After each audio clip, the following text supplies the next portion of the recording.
Alright, so our trebuchet, it probably went bad was because we had too early of a release, so the sling released too early and it shot back, and that's why.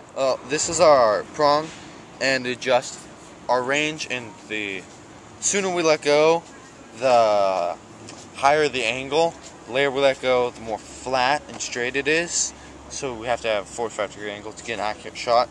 The problem with ours is that since we hammered it in, it's very loose, but we've kept it sturdy enough that it's able to fire a shot after shot after shot without it changing too much, so we can keep a pretty consistent, about 17-meter shot.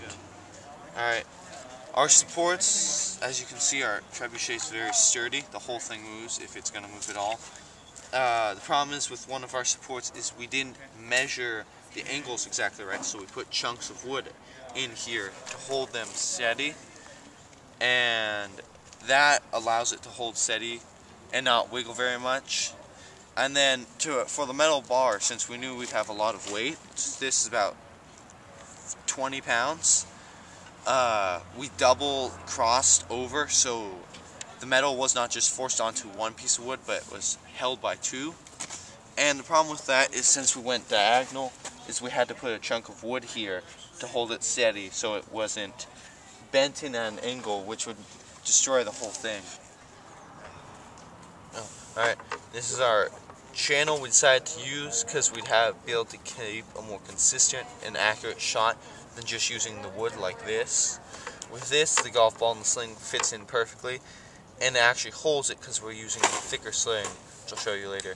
But it fires very effectively straight. If I want it to shoot more to the left, I'll rotate it to the right, so it shoots in a leftward arc. Alright. Our trebuchet effectively shoots 18 meters.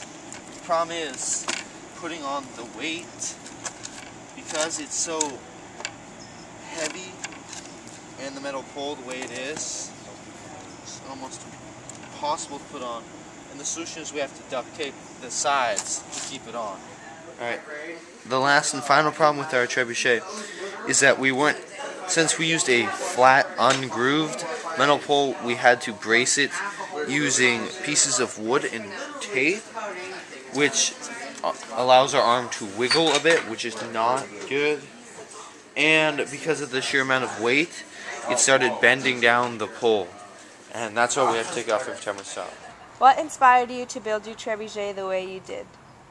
Okay, well, I looked at other trebuchets and I noticed useful designs on them, such as supports and the way up, and then I modified them, such as strengthening the supports, adding a new base that would be able to hold and support more force, and I modified the channel and the sling so I had more accurate shots.